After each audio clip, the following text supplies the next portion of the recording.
Good evening, everyone. First, I'd like to acknowledge that President Kukler is unable to attend the meeting today due to the death of his mother. I'd also like to welcome the board and thank the trustees for attending the meeting. Remind everyone that the video of the meeting is being broadcast on cable television, YouTube, and will also be available on Facebook and posted to the village website. I'd like to call the meeting to order. Roll call. Trustee Augustine. Here. Trustee Gale. Here. Trustee Katenik. Here. Trustee McGee. Here. Trustee O'Brien. Here. And Trustee Peterson. Here. Seeing that there is a quorum of the Board of Trustees, is there a motion to elect Mike Katenik as Senior Trustee, Chairperson Pro Tem, to preside over this meeting? A motion to elect Mike to preside. Okay, Trustee Augustine, a second? A second. Shawana? Trustee McGee? All in favor, say aye. Aye. Any opposed? Motion carries.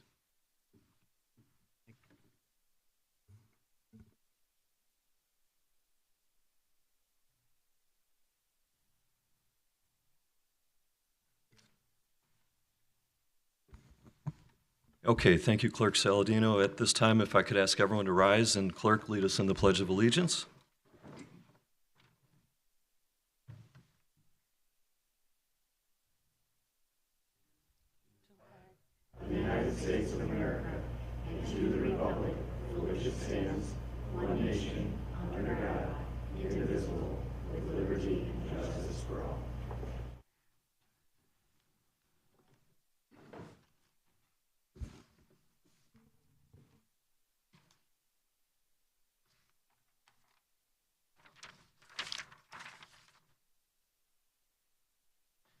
Okay, at this point, as Clerk Saladino noted, we have the absence of our president today with the loss of his mother. So I would, on behalf of the staff and the Board of Trustees, send out my wishes to the Kukler family. Our thoughts and prayers are certainly with you. And at this moment, I'd like to take a moment of silence for the Kukler family.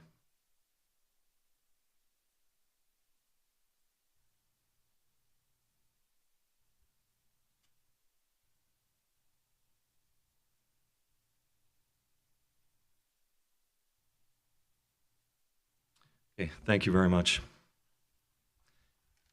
Okay, we will start out the agenda with the President's report. The first item on the agenda is the appointment for the Environmental Quality Commission. Is Mr. Dan Mullen perchance in the audience today? Dan, if you would stand. To fill a vacancy on the Environmental Quality Commission, I hereby submit an appointment of Daniel Mullen for your approval. Mr. Mullen resides at 439 South Madison Avenue and has indicated his willingness to serve as a member of the EQC for a term to expire in calendar year 2024. Mr. Mullen has submitted a resume for consideration, and at this point I recommend him to be appointed for approval to the EQC.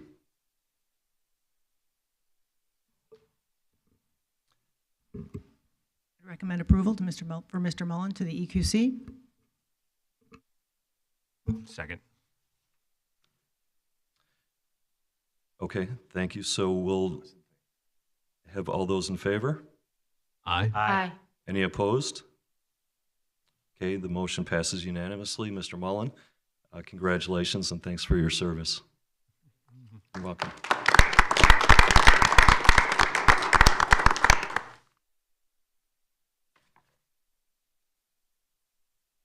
Okay, next on the agenda, I'd like to take this honor to make a proclamation. The 150th anniversary celebration of First United Methodist Church of LaGrange. Is anyone in the audience representing the church today? No? Okay. That's fine. So at this point, if I may, I'll read the proclamation and for the record. Again, the 150th anniversary celebration of the First United Methodist Church of LaGrange.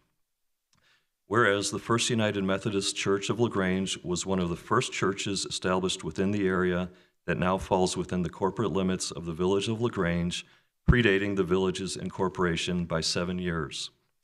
And whereas the First United Methodist Church of LaGrange, since its founding in 1872, has deeply enriched and profoundly influenced the lives of generations of LaGrange citizens.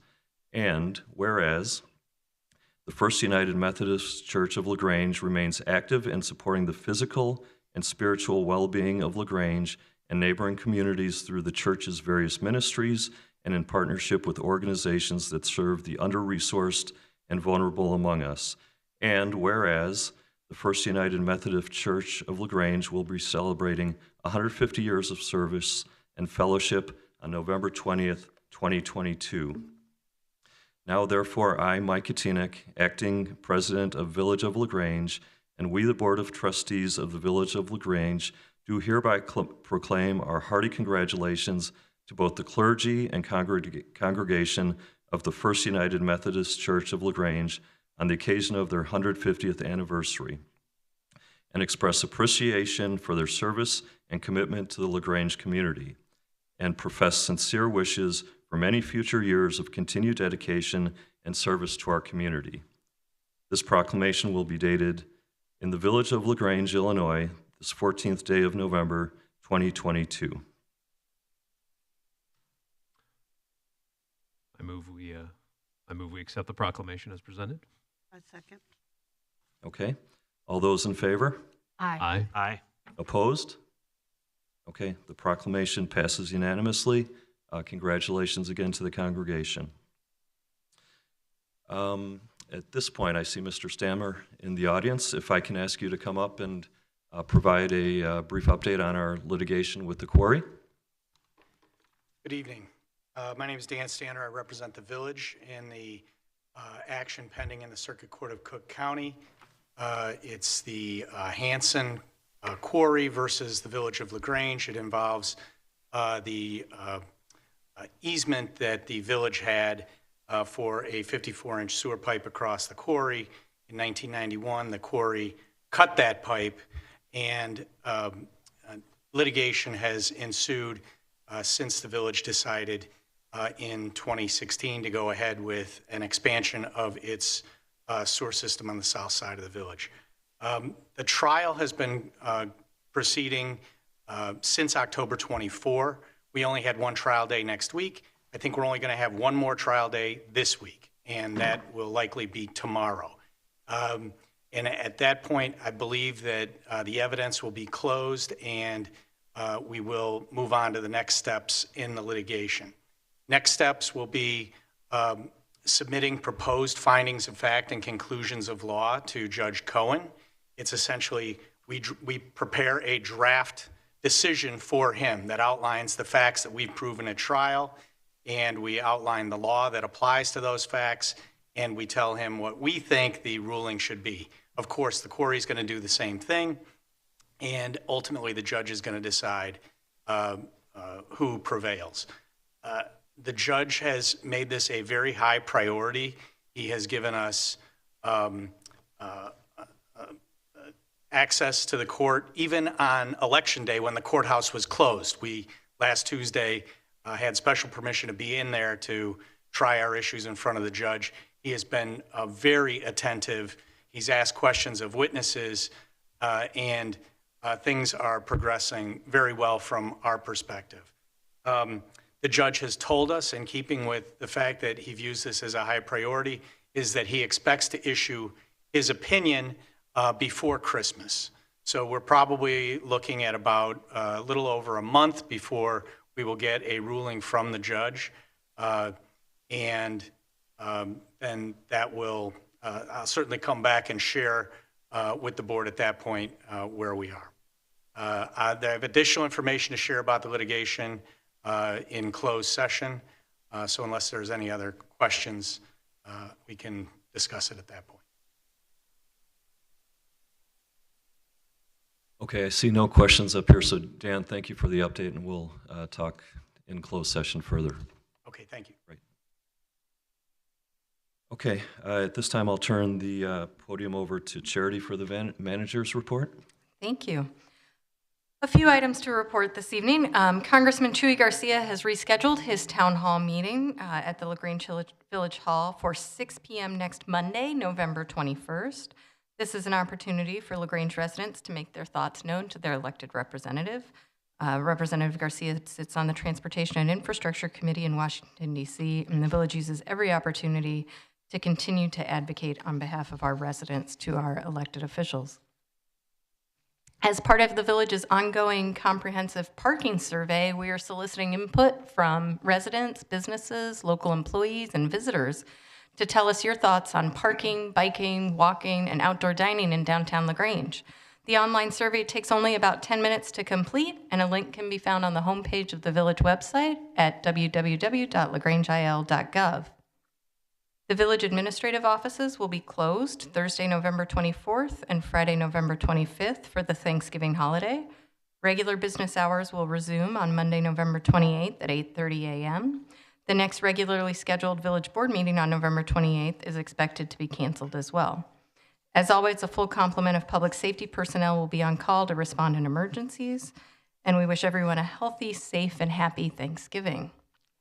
And of course, following Thanksgiving comes our holiday festivities. LaGrange is decking the halls and gearing up to light up the season with our festive activities and experiences for the entire family during the hometown holidays in LaGrange. We encourage residents to get a head start on your holiday shopping by visiting our retailers online through our digital holiday wish book, which goes live tomorrow.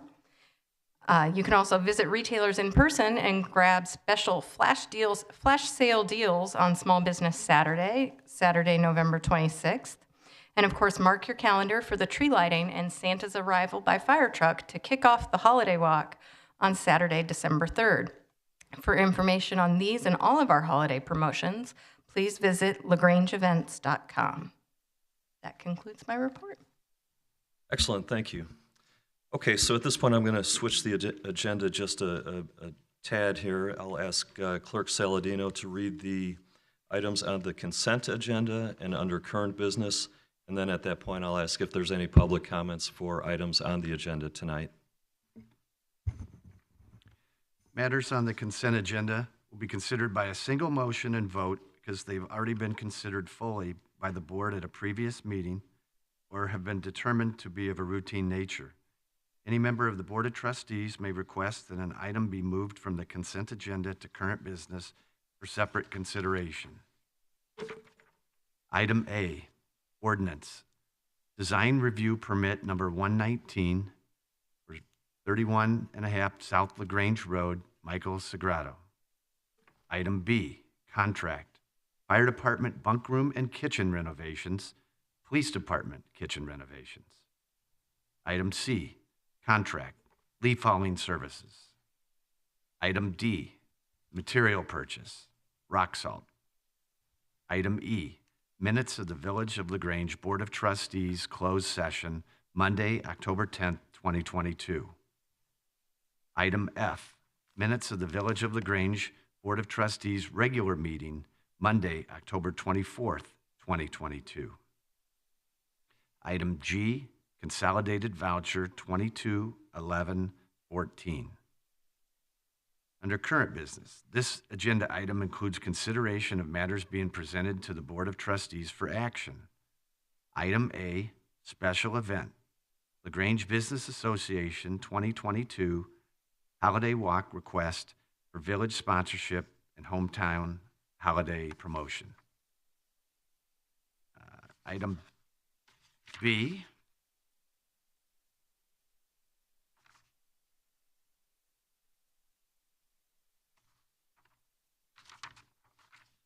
resolution, preliminary review of the proposed 2022 property tax levy request. Great, thanks, Clerk Saladino. So with the items presented from the consent and current business, I'd ask if there's any questions from the audience on anything that was mentioned by the clerk. Okay, with no comments, I'll look for a motion to accept the consent agenda. Move we accept the consent agenda as presented. Second. Okay, thank you, trustees. Any comments or discussion on the consent agenda? Trustee Augustine.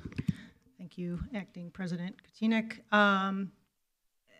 As I have in the past, I would like to just recuse myself for any issues related to the village prosecutor that are on our agenda. And also to say thank you to Public Works and staff for the beautiful job they've done and continuing to look for ways to improve how we do things and finding cost savings. Appreciate that now more than ever. And that's my only comment. Great, thank you. Any other comments or questions on the consent agenda? And I don't see any further comments, so Clerk Saladino, if you could take a roll call vote, please. Trustee Peterson. Aye. Trustee O'Brien. Aye. Trustee McGee. Aye. Trustee Kutinek. Aye. Trustee Gale. Aye. Trustee Augustine. Aye. Okay, consent agenda passes unanimously. And I would be remiss not to call out item A in our consent agenda, which just passed, the design review permit number 119 for 31.5 South LaGrange Road. Michael and Anthony Segreto, who are the owners of White Buffalo. If you gentlemen would like to come up and maybe tell us a little bit about your business and your investment in LaGrange, we'd love to hear more. Yeah. How you doing? My name is Anthony Segreto. This is my brother. Michael, nice to meet everybody. Our family has been in the hair beauty industry for now close to 45 years. Our parents started in Hinsdale with Zazu Salon, and we've expanded from there. We're now in Hinsdale, Naperville, Wheaton, Elmhurst, the Gold Coast, and Chicago. And with our men's concept, White Buffalo, we started in Hinsdale, and we've always loved LaGrange. We've always been looking for opportunities in LaGrange. We love the downtown. We're here often as customers. We have a lot of friends that live in the area. We're very excited to be here. This new concept that we're bringing, this White Buffalo barbershop. It's funny because the name, people always ask us where we got the name or how we got the name. And if any of you have been to New Buffalo, Michigan, I was there at the Stray Dog, and it was white. The inside was just white, old reclaimed wood. And I was like, oh, we need something masculine. Let's use an animal.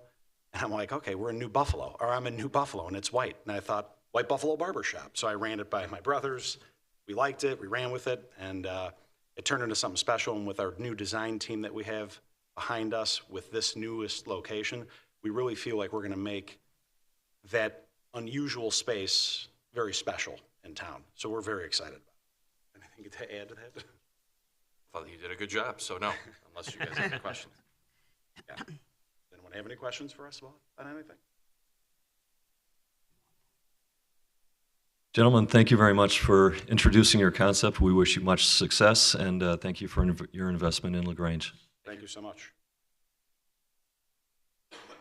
Okay, turning to current business, the first item on our agenda is the special event, the LGBA 2022 Holiday Walk, request for village sponsorship and hometown promotion. I'll ask Trustee Augustine to give us more detail on that agenda item. Thank you, Acting President Kotinik. Well, Charity's already mentioned that we have one of this town's favorite events coming up again. We're grateful to host the Hometown Holiday on December 3rd. Tonight, this board is asked to review a request from the LaGrange Business Association seeking authorization and financial support for this holiday walk, which will be held again on December 3rd from 5 to 9 p.m. If any of you have been to this before, you know it's a lot of fun for all ages, and the kids love to crowd up right here on front of the Village Hall and watch Santa come in on the fire truck. It's quite an ordeal. It's really special. It kicks off technically with an all-village sing-along, followed by Santa's Revel by fire truck, and the traditional lighting of the village tree, which I hear is a really good one this year. That in and of itself is a really special thing. And maybe Rick can talk about it later, but it's a donation usually from a yard in LaGrange when someone needs, rather than just cutting that tree down. We cut it down for them and put it up here for a while, which is really neat. So Santa is again proposed to be seated in the Village Hall Auditorium Theater here, together with Mrs. Claus for photos following the tree lighting ceremony. And the LGBA intends to have a group of string musicians performing in the lobby to entertain while they wait. Local choirs will be invited to perform on the steps of the Village Hall from 6 to 8 p.m. Local merchants will also welcome shoppers into their store with a variety of activities, specials, and sweet treats.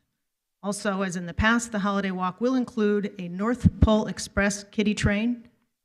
It's a kiddie train ride, the wonderful petting zoo, a shopper's trolley service, multiple ice sculptures displayed through the village, which are gorgeous. The 2021 overall event expenses for the holiday walk were approximately $34,000, excluding staff time for village and LGBA staff. The LGBA anticipates similar event expenses again in 2022. To help defray marketing and operational costs of the event, the Business Association is requesting that LaGrange, the Village of LaGrange, co-sponsor the annual holiday walk in an amount of $16,000, as is provided for in our fiscal year budget. The LGBA is again selling sponsorship packages to further offset event costs.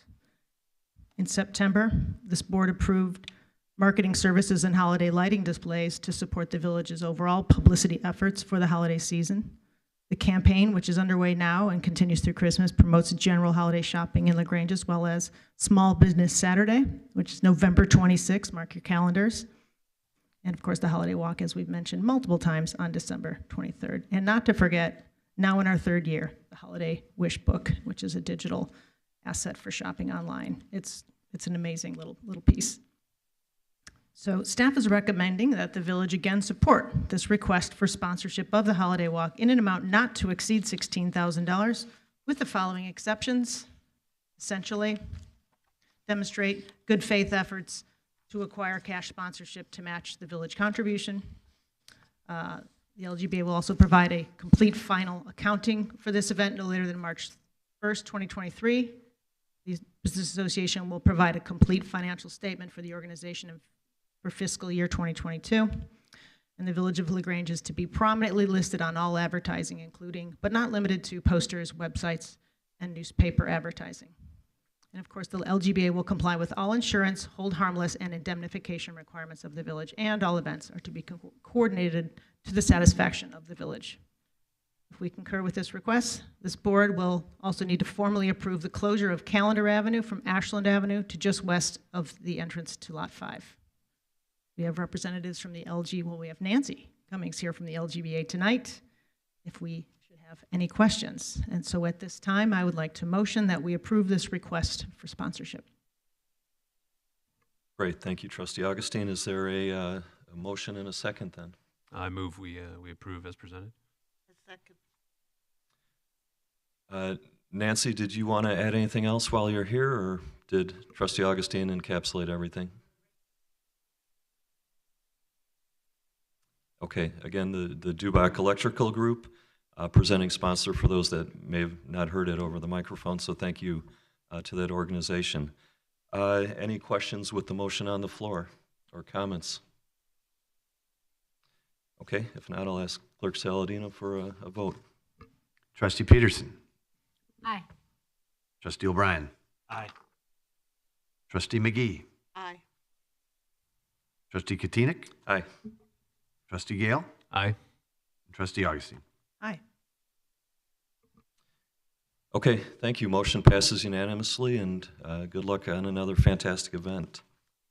At this point, we'll turn to item B on the current business agenda, resolution, preliminary review and preview of the proposed 2022 property tax levy request, and I'll turn that over to Trustee Gale. Thank you, Mr. President. Appreciate it, everybody. It's time to take our preliminary stab at the property tax levy request. I want to thank Lou for preparing the summary. There's a more detailed review in our packet if folks are interested, but I'll dive right in. So the Truth in Taxation law requires the preliminary review of a proposed property tax levy at least 20 days prior to the adoption of the tax levy to determine if the aggregate levy is more than 5% greater than the preceding year. If the preliminary levy is estimated to exceed the preceding year's levy by more than 5%, the village has to hold a public hearing prior to the adoption of the proposed property tax levy. Village staff is proposing a property tax levy request that reflects a total increase of 5.6%, and I'll get to why that's over 5% in a second, over the prior year's levy. As such, if the proposed levy is adopted by the village board, the village will have to hold a public hearing regarding the 2022 property tax levy on December 12th, 2022 at 7:30 p.m. The proposed 2022 village property tax levy is also subject to the Property Tax Limitation Act, known as property tax caps, which limits the increase exclusive of new growth to 5% or the Consumer Price Index, whichever is less. Due to significant increases in the Consumer Price Index in 2021, which was about 7%, the allowable tax cap increase is just that 5%. This is the first time the allowable property tax increase has equaled 5% since the Property Tax Limitation Act went into effect in 1993. So from 1993 to 2021, the allowable property tax increases average just 2.2% annually. Then that additional 0.6% I talked about earlier, that increase in the proposed levy reflects anticipated new growth in 2022, which in total is estimated at $5 million equalized assessed valuation from residential and commercial property improvements. It is important to note that when the village anticipates new growth from construction projects, this does not result in an increase in homeowners' property taxes.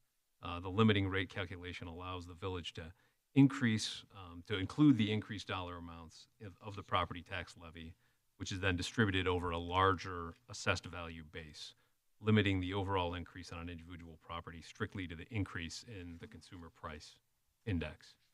Therefore, the impact on the proposed 2022 property tax increase on an average Village of LaGrange home with an estimated value of $500,000 is an increase of $77.70 from the village property tax levy. By levying at the allowable 5.6% property tax increase, the village will raise additional revenue in order to continue to support village board's strategic priorities. This overall village property tax levy consists of several individual line item levies. General fund levies are utilized to support village operating expenditures. The general fund levy in total is the amount available under tax cap law after funding the village's pension levies. The police and fire pension levies reflect the annual required contributions based upon independent actuarial valuations of each fund for the year ending April 30th, 2022. The reports were prepared by the Police and Fire Pension Fund's independent actuary, Mr. Todd Schroeder from Lauterbach and Amann. Both the police and fire pension fund tax levies were less than expected, primarily due to a software update related to surviving spousal benefits. Lauterbach and Amann presented the reports to the pension board at their respective October 2022 board meetings. Both the police and fire pension boards unanimously approved the actuarial required contributions as presented. The village has received letters from the police and fire pension fund boards requesting the village levy funds based on those independent valuations. It is important to note that due to tax cap limitations, any increase in any one individual line item results in a corresponding decrease in another individual line item levy, with the overall tax levy increase not being affected. As the actuarial required contribution for the police and fire pension levies are less than expected, additional property tax revenue will be available for general fund operations during the upcoming fiscal year. In just a minute, I'll ask Bob Reitz from Lauterbach and Amann to discuss the results of the actuarial valuations in more detail and answer any questions from our board. The village also levies property taxes on behalf of the LaGrange Library, which is classified as a municipal library. The library tax levy also reflects the allowable 5.6% increase under the Property Tax Limitation Act, which is equal to the amount of the increase of the village tax levy request. The impact on an average LaGrange home from the proposed 2022 library property tax levy is an increase of $24.79. Finally, each year, the village also files a property tax levy for Special Service Area Number 7, fund ongoing maintenance of the Central Business District. Special Service Area levy is not subject to the truth in taxation requirement and is adjusted annually by the Consumer Price Index utilized as part of the Property Tax Limitation Act. It should be noted at this time that the village board is only announcing the 2022 preliminary tax levy for the purpose of determining if the total aggregate levy is more than 5% greater than the preceding year's tax levy extension in accordance with that truth in taxation requirement ordinance. The ordinance adopting the final 2022 tax levy will be presented at the December 12th, 2022 village board meeting. So for the purposes of further discussion, I would move that the village board approve the attached resolution announcing an estimated tax levy of $11,165,773, exclusive of debt service, which is that 5.6% increase from the 2021 levy. Okay, and if I can maybe ask council, since this is a non-voting item, just a recommendation at this point, do we need to make a motion and a second and then have an open discussion? So we are going to be voting on the resolution that's before you. So the motion would be on that resolution. Okay. But before we adopt the resolution, certainly a discussion would be warranted because you don't know until you deliberate what you want to do on the resolution. So Okay. I would start with a motion on the resolution in a second, and then you can go into, Yeah, a so motion, I'll- the second, and then you go into deliberation. Great, thank you. So to make it clear, I'll move again for adoption of the resolution. Thank you, Trustee Gale. Is there a second? Second. Okay, so let's open it up for discussion. Trustee Gale, did you want to call up? Yeah, I was gonna, so at this point in time, I'll have Bob Reitz, why don't you, from Lauterbach and Amen, come up and tell us a little more before then we discuss even further. All right, good evening, everybody. I appreciate the opportunity to be here again. Always nice to come back to my hometown. Everybody should have something, a presentation in your board packets that talks about the results of the pension actuarial reports. The first page of that, I'll give everybody a moment to find it, talks about the recommended contribution and funded status. The first column is for fire. So the first item being the recommended contribution for the upcoming year, 1.4 million, decreased. The line below that was 1.496 million last year, so a $96,000 decrease in the fire fund. Moving over to the center column, you'll see 1.826 million for the police fund, a decrease of approximately $65,000 from the prior fund. So a net $161,000 decrease in the levy request for the two funds. We'll go over the reasons why that decrease occurred in a few moments. Looking at your unfunded liability, good news here also is we see decreases combined as well. A year ago, you're just under $37 million of unfunded liability. Current year at $34.36 million, so that went down approximately $1.4 million of unfunded liability paid off during the year. That's through contributions. You did not have great investment returns from the past year. From the period from May 1st, 2021 through April 30th of 2022, both funds returned approximately a negative 4.1%. We're expecting 7%. We would call that an 11% of actuarial loss. So that's not good results from that front, but as a whole, we had significant gains in prior years. You had a 20 to 30% return last year, which is used to offset some of those gains and losses, the way we use our actuarial value of assets versus market value. So we were able to really absorb some of those losses we occurred so far this year. I can't tell you what's going to happen when we get to the end of this calendar year or this fiscal year for 22, where we haven't been good in the first half, but hopefully things rebound and we can keep back on track though. But as a result, we still see an increasing funding percentage, which is always good to see. Combined funds up about 333 basis points from the prior year to almost 53% funded combined. Any questions on that so far? Flipping to the next page, we talk about the reconciliation of the contribution, why that $161,000 decrease occurred. The first line item is expected changes. So when we're talking about our contribution, we expect certain things to happen here. We have assumptions in place with regards to what's going to happen with financial expected rate of return. We have termination and demographic assumptions in place. So we have a certain amount of that built in. So we would have normally expected your contribution to go up about $110,000. So that's also due to your payment of unfunded liability being an increasing payment pattern. We expect that to go up about 3.25% a year in line with your expected salary growth. Below that expected changes line item is other actual experience that creates some actuarial gains and losses. First item being salary increases are a little bit greater than what we have anticipated. Increases your contributions combined by about $14,000. Actual experience, I'm going to skip over for just a moment. We're going to go down to asset returns, greater or less than expected. As I mentioned, both funds are about a negative 4.1% return this year. So with that less than stellar asset growth, it contributes to future contributions of about $32,000. And contributions greater than expected, the money that was actually paid in was a little bit, you're actually right in line with what we levied 2 years ago. So the way this reconciliation works, so if we compare it to a year ago, again, we had a small increase in contribution, but we could see a little bit later, you put in exactly the amount that was requested 2 years ago. Going back to the actuarial experience line, this is really two different components, one being your true demographic changes. So for example, on fire, you didn't have a lot of changes. You had, I believe, 3 terminations without any members hired back in by April 30th. So that usually causes a little bit of gain in liability. You're taking some of the liability, especially for those members if they were non-vested or if they withdrew their refunds or their contributions. Usually you see a decrease there. And police, we had a little bit more activity, 2 retirements, some terminations, one retiree passed away, and then you had, I believe, 4 new hires came on. So a little bit more demographic activity beyond what we would normally expect has had an increase in the contribution a little bit.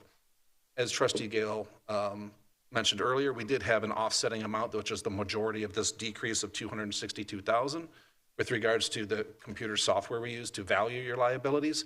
And we made a correction in the way that we value surviving spouse benefits payable to, COLA benefits payable to surviving spouses of retired members. Previously, we included COLA increases on those, when in fact we should not have, so we made that correction, took that, those future COLA increases away from the spouses that they're not entitled to, and that caused that decrease in the contribution and liability there. Any questions? Okay. Moving forward, we talk about the recommended contribution again. Really just want to let you know it's comprised of 2 different components. The first component being the normal cost. So the normal cost is accrual of benefits by your active police and fire members for earning 1 additional year of service. Out of that total cost, the individual active members are paying their employee contribution, their share, either 9.91% or 9.455% of their salary to pay for that benefit. The net remaining remaining piece of that is the employer normal cost, which combines to about $510,000 for both funds. The other piece of the contribution is the payment of the unfunded liability. So in a couple pages ago, we talked about your unfunded liability of $14.2 million for fire, $20 million for police. We're paying that down over an 18-year period as that level percent of pay. So it is an increasing payment schedule, but these are the amounts that we come up with as that amortization piece of those unfunded amounts, combining to about $2.7 million total. Moving forward, I'm going to skip the next pages. This is just some of the details behind the demographic changes I mentioned. Going to an age service distribution chart for fire. This is just a visual representation of what your active membership looks like. One quick and easy way to look at this is if you drew a vertical line between the 10 years of service column, everyone to the left of that line are less than 10 years of service. Is your Tier 2 members are hired after 2011. They have slightly different benefit provisions than what the Tier 1s would have for those greater than 10 years of service. Looking at fire, you're a pretty heavily experienced population. 13 of your members are Tier 1, and just 3 members are Tier 2. Looking at police, the next page.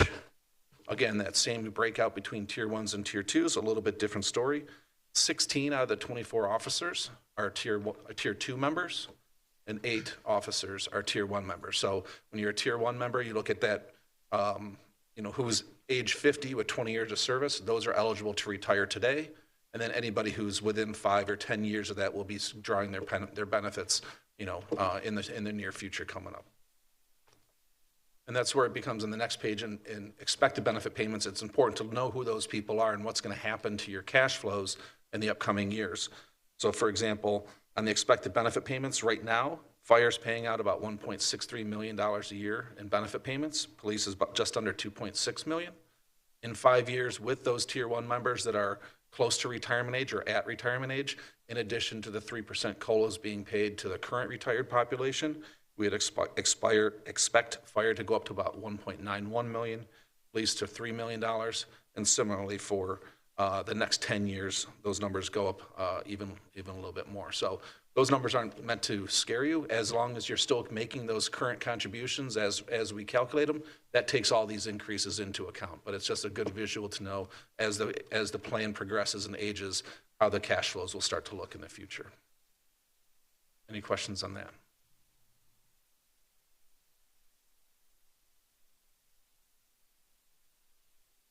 Going forward, I'm going to go 2 pages, just real quick, to the change in your fair value of assets. This is just the activity again from May 1st, 2021 through April 30th, 2022. Combined, you started at $40.2 million. Employer contributions, $3.26 million. Employee contributions, $421,000. Net investment returns, a loss of just under $1.6 million, so that's that negative 4.1% return I spoke of earlier. We paid out about $4.25 million in benefits, another $50,000 of expenses. So as a net, both funds decreased in value by approximately $2.2 million.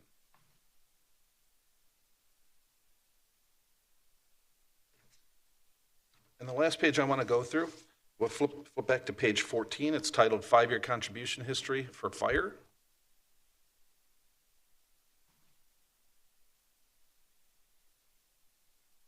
And this is just something just to look at. We compare the contributions that we've calculated as your actually determined contribution compared to the amount that has actually been paid.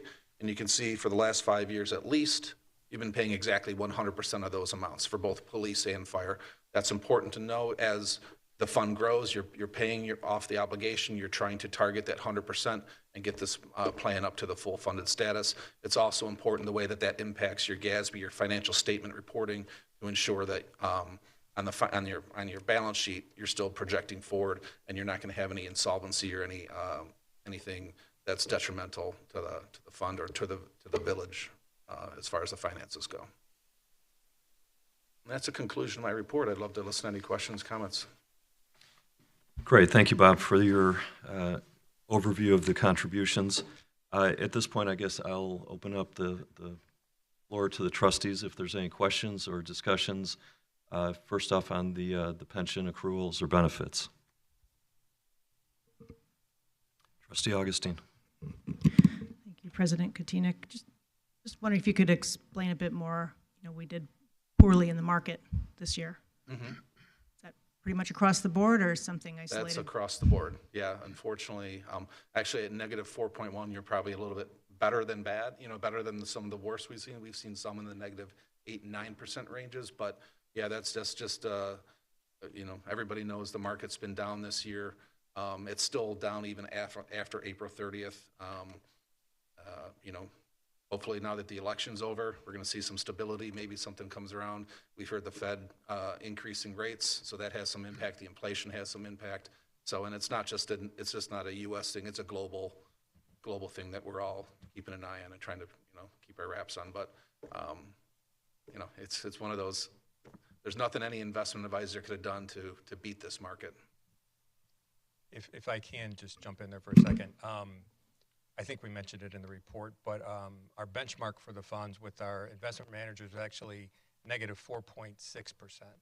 So negative 4.1, negative 4.1% return actually was a little bit better than what our benchmarks was. Still a bad year, but that was pretty much, as Bob said, across the board. But always trying to maximize those returns when we can.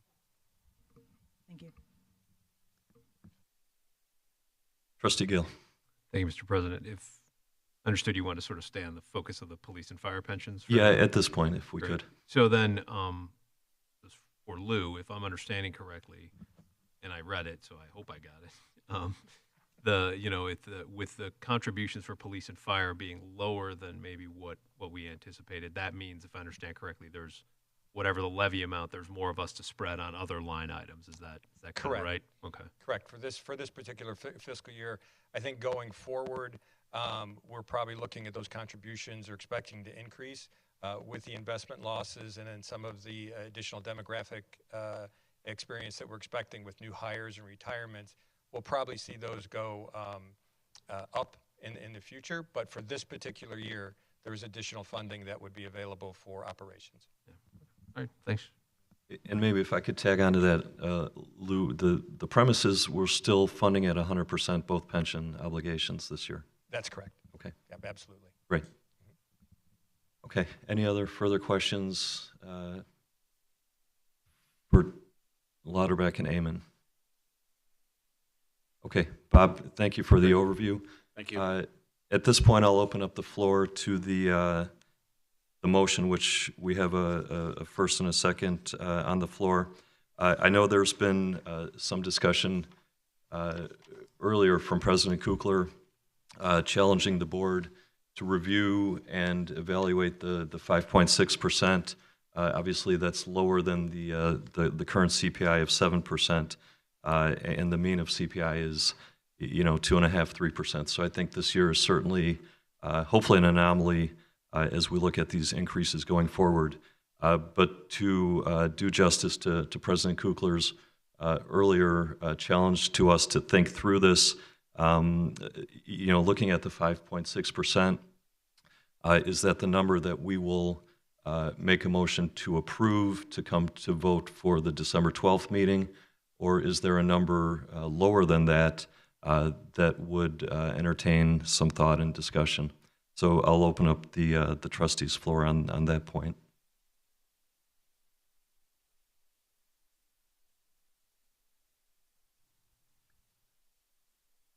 Trustee Peterson. Right now, I have to say that I am leaning for the full 5%. And I say that because listening to, or in the last meeting, we approved, I believe, changes to the police employment contract. And some of those are very small. What comes to mind is increasing the uniform allowance. And small things like that, I know we have to continue to pay wages, which are competitive in the marketplace. And what I'm hearing is that we can expect our contributions to increase.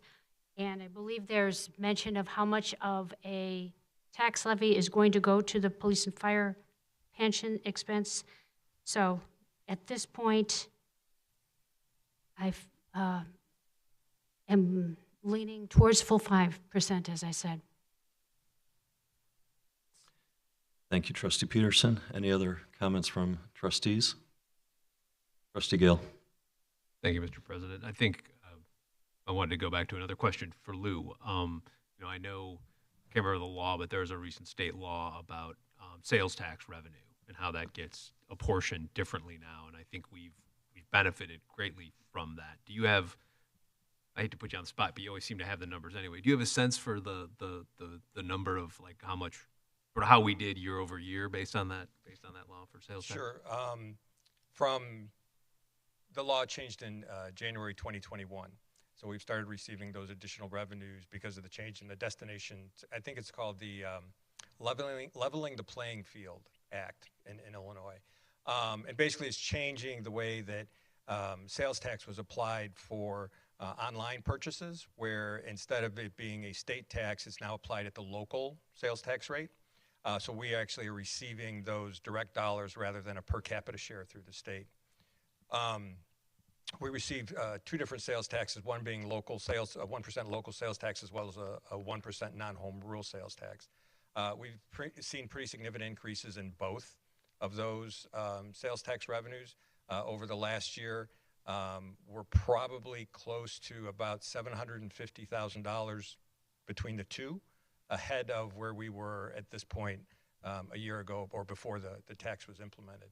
I think one of the things that we talked about was certainly the operations impact from the recent inflation. I think we saw tonight on some of the contracts that we were approving what the additional costs were, certainly on the construction side as well. But looking to use some of those funds for capital improvements going forward. I think we know we have a lot of infrastructure plans that we're looking to fund. And I think what we were talking about was, in combination with those sales tax funds as well as with the property tax increases, it would go a long way to help us fund some of those infrastructure improvements that we've been talking about in our recent strategic planning session, as well as on the operation side in pensions and salaries and some of the other operating expenses as well. Great. Long answer to your question, but yeah, no, and I heard the number in there, which was good. Yeah, and I recall all our past discussions too. I mean, my thinking on it is, we've got good reserves, we've got that added revenue. I hate property taxes. Everybody hates them, but I think I hate them for a different reason. I can't break off a part of my property and sell it every year, like to pay the tax, right? It comes out of my income, and people are both, hopefully seeing wages increase with inflation, but at the same time, I think folks are also experiencing downward pressure, on, everything else going up too. And if your salary hasn't kept up, we're then going to ask people to pay more property taxes. I'd like to see if we could put some downward pressure on the property tax levy, and maybe, I know President Kukler threw out a number of perhaps like 4% instead of the full 5%. But actually, that's a question back to Lou again. If we said as a board, don't do 5, do 4, but then can we still do that 0.6 assessed value, or can we? Yeah, how Right, does that, yeah, how no, does that factor in? The new growth would still be applied, because with the limiting rate calculation, we actually take the increased levy, but then it's applied over a larger EAV. So the final tax rate is actually still just the 5%, or in this case, it would be the 4% that's actually paid for by the resident, because again, it's a larger levy over a larger base, so the increase would be limited to whatever that CPI index is, or the rate that's approved by the village board. All right, thanks. Yeah, so that's some of what I'm thinking, but I also want to tell my fellow board members, like, you know, I'm not going to be the guy that's like, oh, I want it lower, but then if you guys all want to go with the 5.6, be like, you know, it'd be like, well, no, I'm not going to, you know, I get the added revenue, but not the, you know, not the pressure. So I'll, you know, hear what other folks think. Great, thank you, Trustee Gale. So the challenge has been open to the rest of the trustees if you have an opinion to share. Trustee Augustine. Thank you, President Kotinik. So it is, you and other Lou were discussing just now, you know, we've had some additional revenue recently because of the way the Illinois tax laws changed on the online purchasing, which has been great. But we're still not up to where we want to be with, for example, our parking fund. What's the current disparity there from full? Parking fund over the last 2 years, because of the pandemic, primarily, we're not seeing the commuters in town. We're not selling the parking spaces like we have on a daily and as on a monthly basis. Both of those fiscal years incurred deficits of about $250,000 annually. Okay. And again, as the prices of pretty much everything go up, from items to staff, one of the things you learn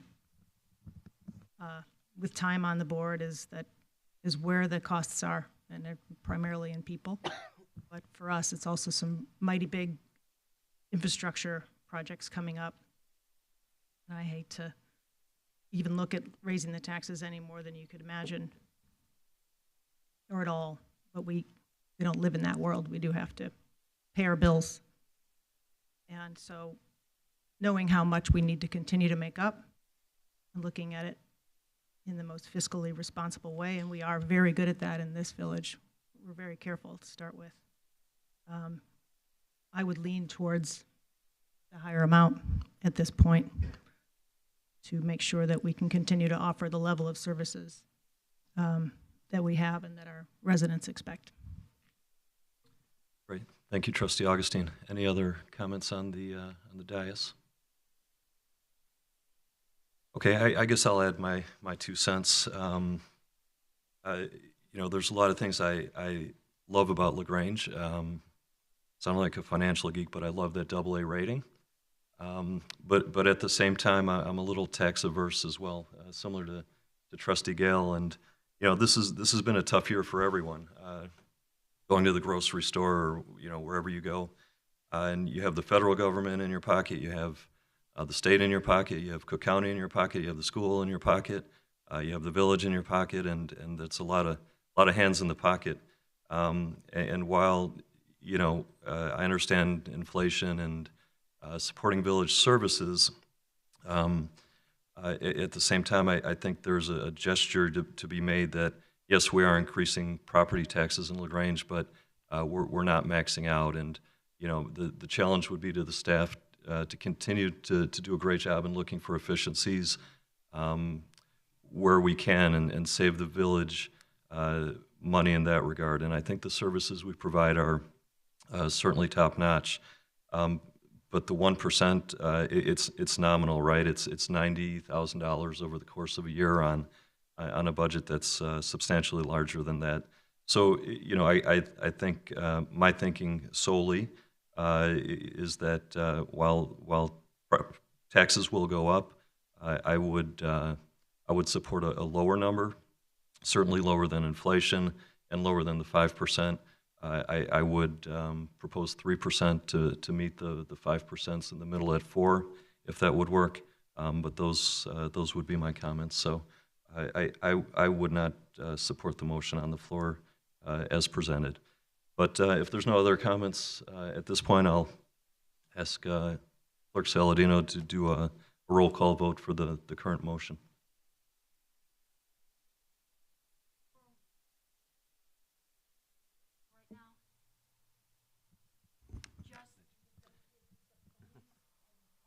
Yeah, no, sure, Peg. It's the motion that Lou Gale made at the end of his overview, recommending, and despite I think you're going to be an abstainer, the village board to approve the attached resolution announcing the estimated 22 tax levy of $11,165,773 exclusive of debt service, which is a 5% increase from the 2022 tax levy.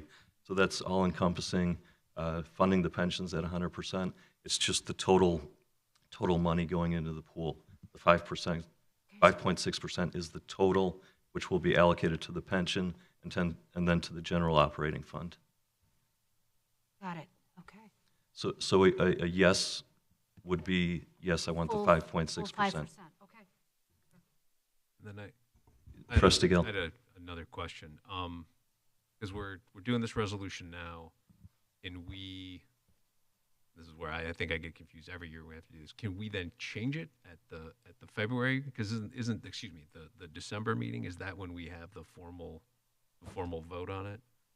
I'll defer to council on that, but my understanding is what we make the recommendation today, should it pass, would go to the December meeting as the 5.6%. If we don't have enough votes, I think we need to convene here on the dais to get to a number that would pass for the December 12th. But council, if you want to clarify. So what you are voting on is just publishing the proposed real estate tax levy. You are, in the December meeting, can change that.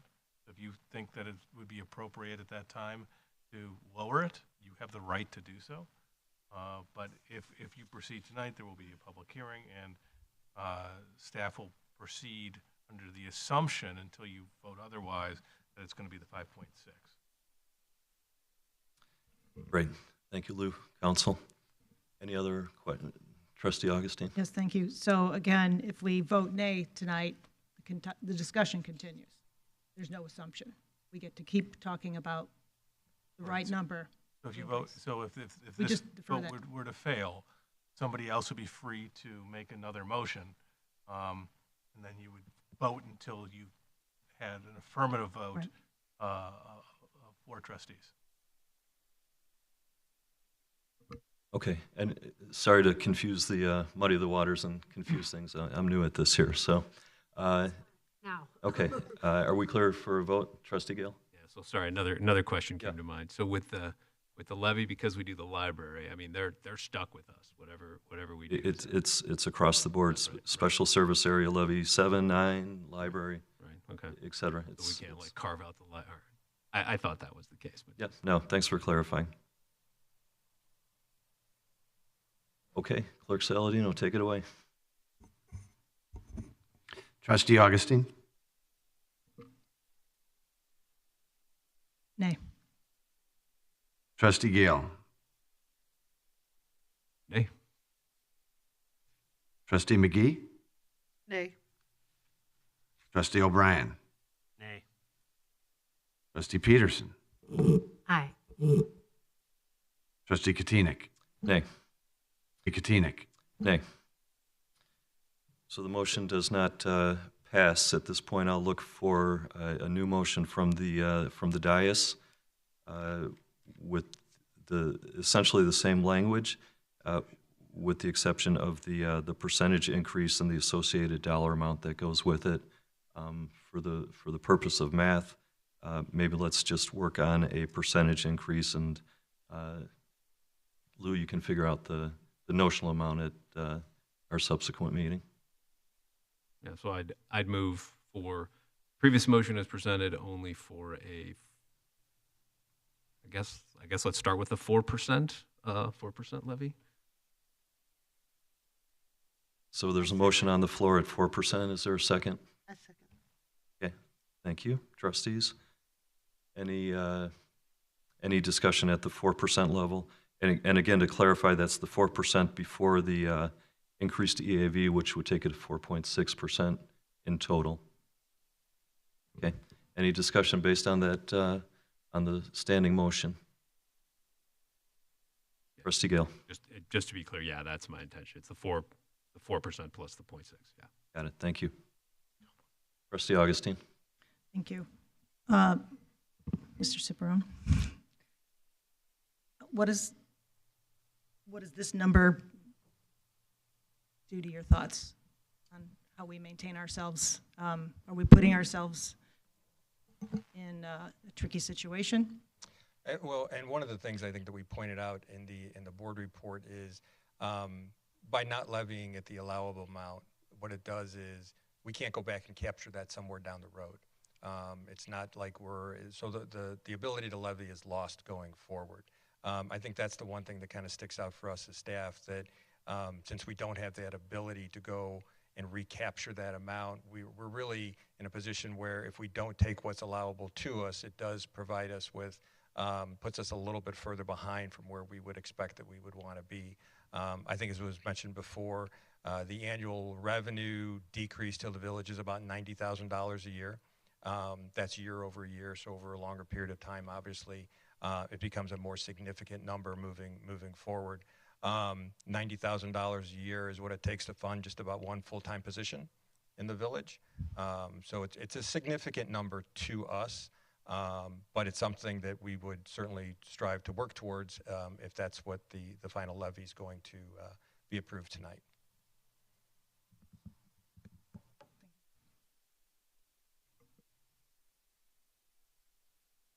Thank you, Trustee Augustine. I guess what I'll add there is, again, I think the village has done an exceptional job on controlling costs. I know for many years as we've gone through the budget process, we've been on cost containment and holding headcount, and we recently released that. So thank you for that clarification. And again, the challenge is in my opinion, to the village staff to make the most of what we have. So any other further comments or discussions? Clerk, trustees, Trustee Gale? Yeah, sorry to keep jumping in sporadically. It just is another, what Lou just highlighted about how, you can't recapture that. I mean, it is another thing I hate about property taxes. I mean, and I know in some communities, I want to say, I think there was a school district in Hinsdale where they zeroed out the levy. They had a 0% increase, and the next year everybody was it was like a primal scream when the realization of what that did to their budget. And so, you have to do some kind of increase to keep up. But I think sort of the nod in favor of the economic pressure people are feeling is important for us as well. And again, to me, it's given the financial strength and security and the hard work Lou has done, put us in such a good place as a community. It seems like if you're not going to use that at some point, then why we worked so hard to have the AA rating and all the reserves. So yeah, that's more of my thinking. Thank you, Trustee Gale. Any further comments on the standing motion on the floor? Okay, then to reiterate the motion again, I'll read it for practical purposes. The recommendation of the village board to approve the resolution announcing an estimated 22 tax levy of X amount of dollars exclusive of debt service, which is based on a 4.6% increase from the 2022 tax levy. Did I state that correctly, Council?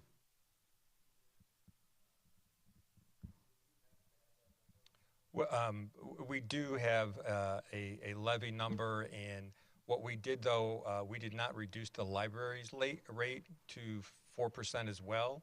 I'm not sure if that's something that we know at this time, if that's something that could be done independently of what the village's levy is.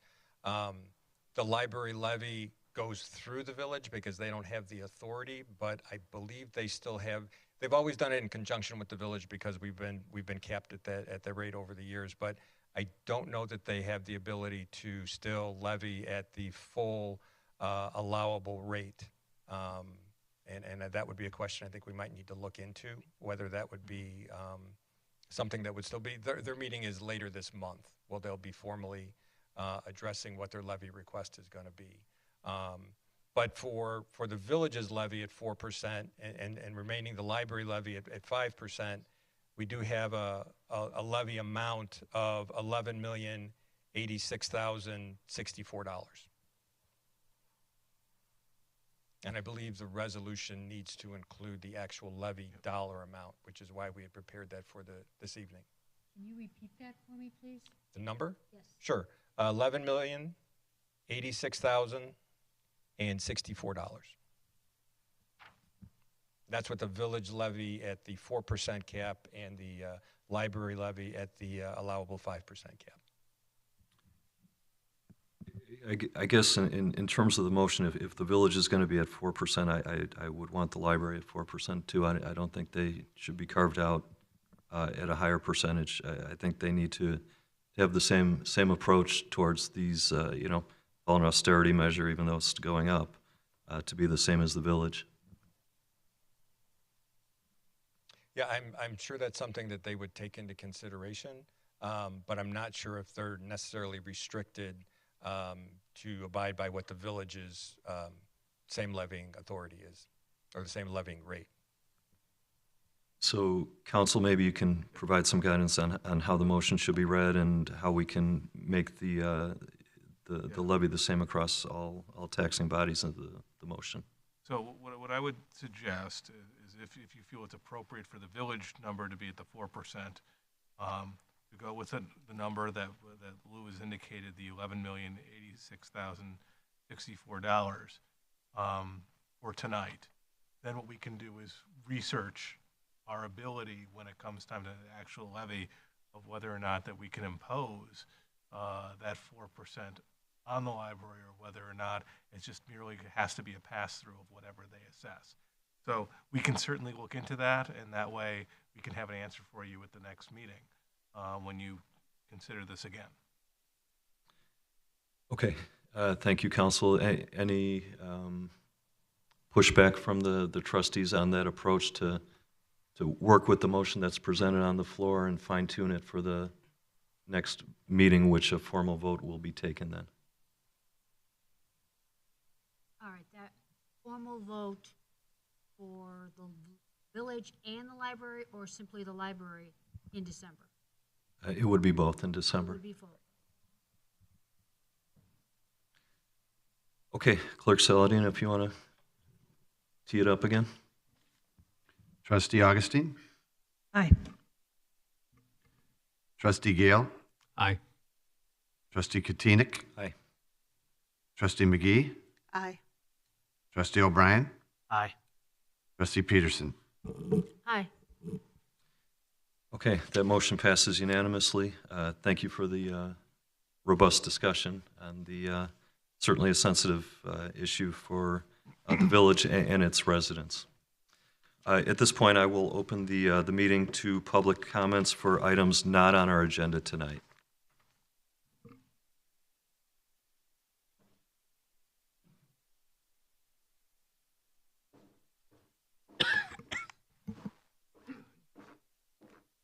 Glenn Thompson, 448 South Spring. I appreciate the long discussion and the debate back and forth on the levy. You know, as citizens, I think we also forget, and I appreciate the board taking that fact, but, you know, with political playing around that was done during the election, we are now going to face a gas tax increase and a grocery tax reinstatement. So the citizens are about to get hit with another price increase that was just done for the elections. But if we're going to cut our thing $90,000, I think it was brought up at the last meeting, let's eliminate this LEAF program. It's bad for the environment. It's $100,000 a year. The EQC is totally against it. It's a privilege that we do this LEAF program for the convenience of our citizens. It's not the right program. It should be eliminated. It leads to flooding. It's extra work. We're putting carbon vapors into the air by having extra trucks run around and sweep up the streets. If citizens don't want to mulch their leaves, they can bag them and pay $4 a bag and get rid of them through the normal yard waste program. But there's your $90,000 put back in the bank and the program's eliminated. So I wish you would think about that and eliminate that program. Thank you. Great, thank you, Glenn. Any other public comments items not on the agenda.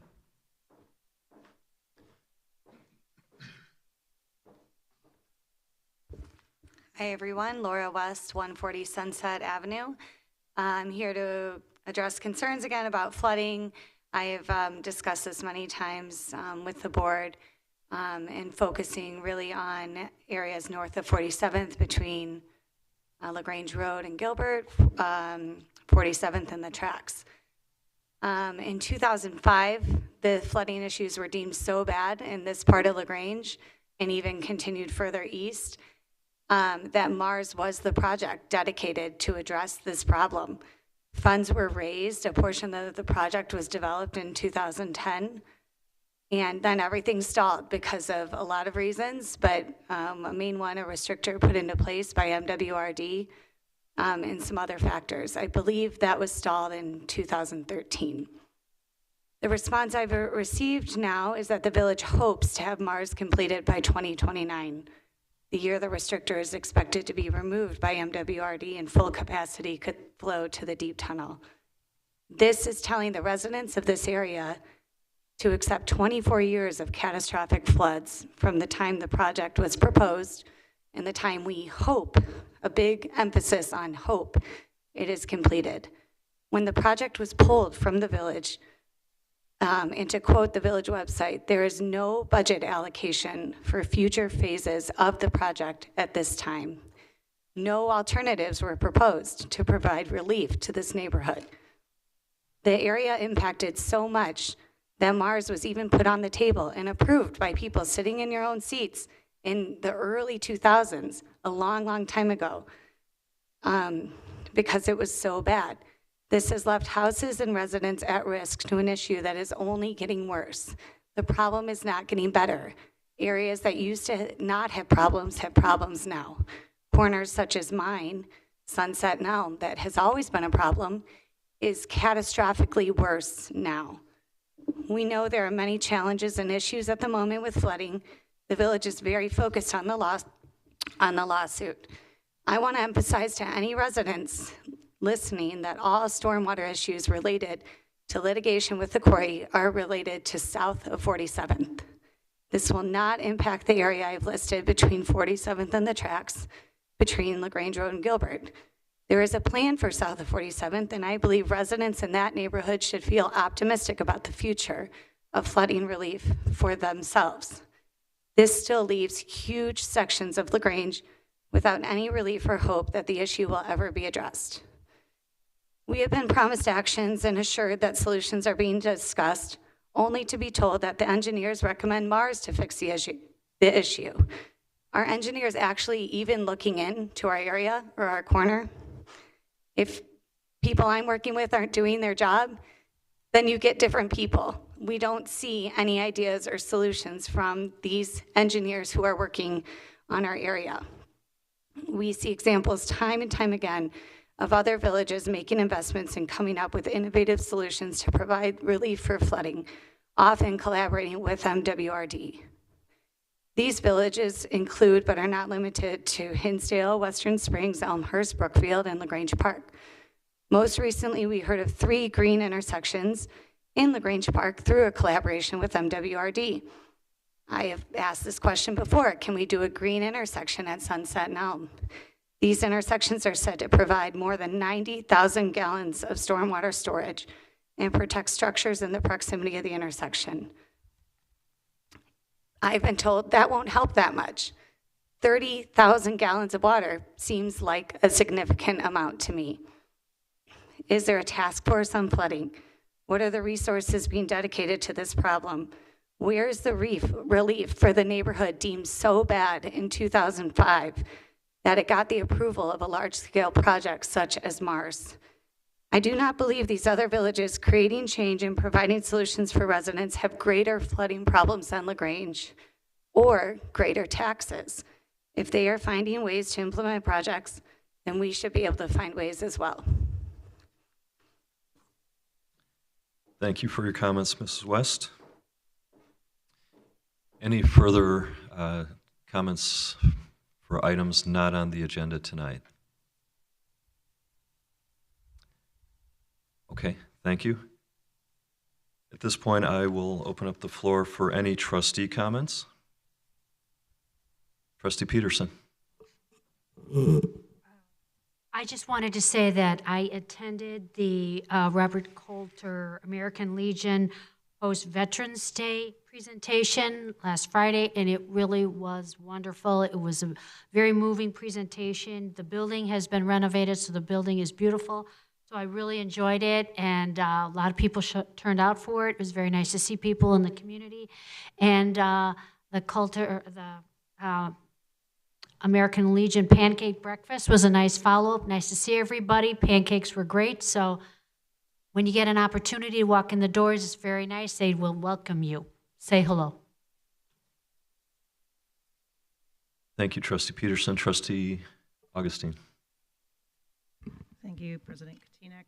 I mentioned a month ago that I was shocked out of my seat by a blast that would have come from Hanson Quarry, and after that matter, I was contacted by some folks who it happens to as well, and we all know probably 10 people who feel these. I was connected to a Facebook page, Lyons Township Quarry Blasting Facebook page. It's a long name, but if you put a couple of those words in, you'll find it. And there's also a quarry hotline. All the information is available on our website. If you get the blasting, if you get dust, if you have issues with noise, gravel truck traffic, you can call this hotline, and they'll call you back and probably tell you something that you'd expect to hear, but at least get on their radar and make those calls if you are seeing issues. And that phone number is 1-866-934-3278 or 1-866-WE, W-E, HEAR, H-E-A-R-U, the letter U. Thank you, Trustee Augustine. Any other trustee comments at this time?